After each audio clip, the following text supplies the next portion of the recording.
It started early, 6, 7 years old, and she would tell us, I'm a little girl. I just always knew, I just didn't know the word for it. Children before puberty do not have medical interventions. It is a social transition. We lost most of our friends and some of our family.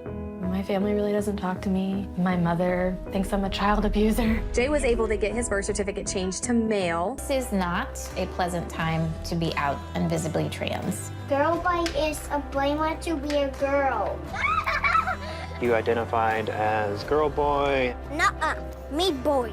We'll call you a girl later if you want. That was a glance at the new HBO documentary Transhood, which is pushing the limits of what America has understood in the past as the transgender rights movement. The film follows 4 who identify as transgender and demonstrates, quote, how the kids are challenged and transformed as they experience the complexities of their identities. Yeah. Although the film has been praised in reviews, of course, as you can imagine, not everybody's happy about it. Some conservative Twitter users have called for an HBO boycott, saying the streaming service shows parents brainwashing their children to become transgender. But our next guest disagrees, saying this documentary completely exposes the radical left progression in American culture, and everyone needs to watch it because sunlight is the best disinfectant. Joining me now is Rob Smith, host of the podcast Rob Smith is Problematic, and also contributor here to The First. Rob, great to see you. What's going on, Buck? How you doing? So you like that HBO put this out because it shows people what's really going on, but what do you think it's showing everybody who's watching this with an open mind? I think that honestly, what it's showing everybody who's watching it with an open mind is just how far the trans agenda has gone when it comes to the transing of children. Now, this is something I feel very strongly about. Everybody listening to my podcast, everybody knows that I'm a gay man. You know, I make no bones about that. That's nothing that I feel any shame over. And the radical far left transgender agenda has now attached itself to the gay and lesbian rights movement, and now they call it the LGBTQ.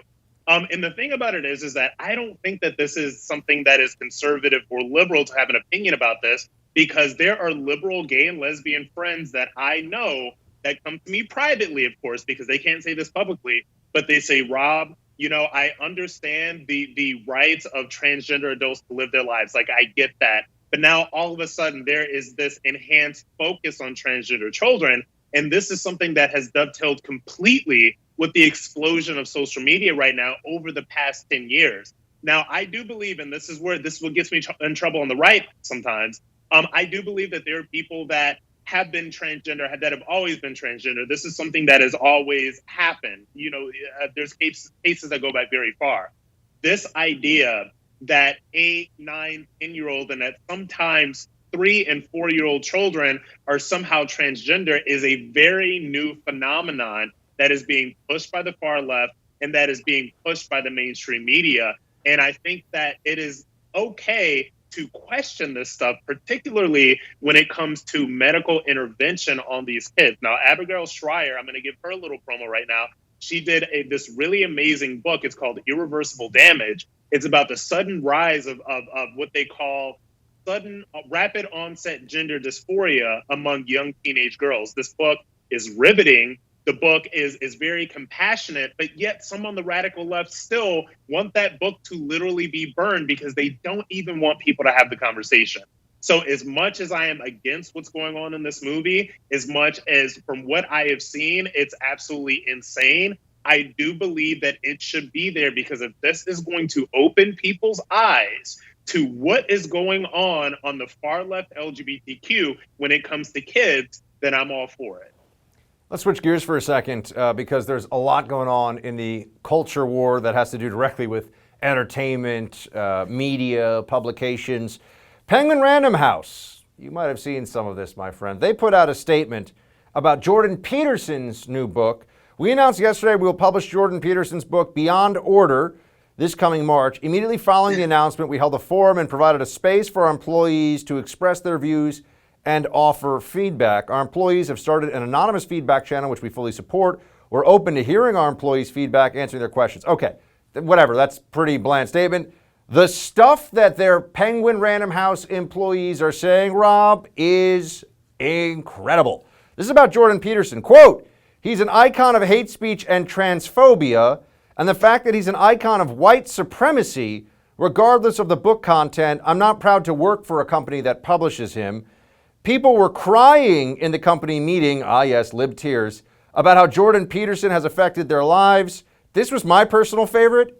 Peterson has radicalized my father, which I gotta say, Rob, if anyone ever wrote into me to tell me that I had radicalized their parents toward conservatism, I would be so proud. The publishing of Peterson's book will negatively affect my non-binary friends. So someone else taking offense on behalf of someone else that they assume will be offended. Rob, what's going on? First of all, how do these dish rags even get out of bed in the morning? I'm sorry. It's just, the world is just so much for them to bear. And the fact that people were literally crying in their cubicles, it really makes me question what kind of hiring is being done in the journalism and media industry right now. And speaking of the media industry, the thing about it is that if you are incurious and if you are so fragile to different ideas that go against your worldview, you do not need to be in publishing. You do not need to be in media. You do not need to be in journalism. And Penguin Random House Canada really does have to start thinking a lot harder about the people that they hire. Now, the great Candace Owens, she said this on Twitter. She said, literally, woke employees are a cancer and they need to be taken out before they duplicate and affect the entire staff. I think that she's absolutely right. And I think that we have gotten to a point in this social media world that we're in to where these employees think that they are going to put pressure on their employer via social media. If I was employing any one of these fools, they would be looking for a new job. And yet we all know that some of the biggest corporations, some of the most powerful corporations in the world in the case of social media platforms, as well as multinational, multi-billion-dollar media companies, the CEOs, the executive suite, will live in fear of the wokeness rage of their 25-year-olds, Rob. This is the world we live in now. It's the world we live in, but honestly, it's the world that a lot of these executives and a lot of these heads have helped build by kowtowing to the Twitter mob and to placate them at every step. At some point, you have to start standing up to the mob. At some point, you have to start standing your ground. And I'm telling you, these people need to start doing it, or else these people will overtake. Look at what happened to the New York Times. Look at what happened to the Washington Post. Look at what happens when these 25, 27-year-old woke Twitter warriors have taken over and destroyed these once great institutions of publishing and journalism and turned them into basically, leftist newsletters. This is exactly what's going to happen to publishing if people like Penguin Random House Canada do not stand up to this. And you even have someone like Joe Rogan, who is a Bernie Sanders supporter. You'd think he'd have some credibility with the left. When he went to Spotify, there were Spotify employees that were outraged because it's not that Rogan did anything, it's that he had on a guest that they view as transphobic. So we can all see that the cancel culture now works through a kind of transitive property as well, right? It's not just the individual. You could be a journalist, a thought leader, an analyst, whatever you want to call it, a pundit. But if you ask questions and give a platform, therefore, to the wrong person, the cancel culture will come for you, even for Joe Rogan, although he's going to be fine. Yeah, absolutely. Look, but cancel culture comes from everything. And it's very telling that, by the way, this quote-unquote transphobic person that Joe Rogan had on the podcast that all these employees are trying to get him canceled over was Abigail Schreier, who wrote Irreversible Damage, which we talked about when we were talking about the trans children documentary.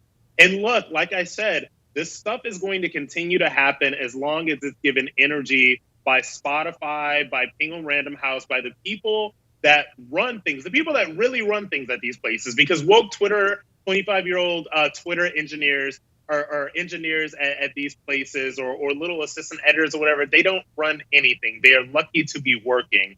And I'm telling you, the people at Spotify, the people that run these corporations need to start running their businesses like businesses. And you cannot run a business by bowing and kowtowing to the Twitter mob whenever they decide that they feel unsafe or that they there's something that they don't like. It's not the way to run a business. In fact, it is a way to run the business directly into the ground. And they need to start standing up to this spot. Rob, thanks so much for joining us. Appreciate your perspective. Hey, Team Buck, just want to say thanks so much for watching The First on YouTube. If you like this video, be sure to give it a thumbs up. And if you want to see more great content from The First, please click that subscribe button.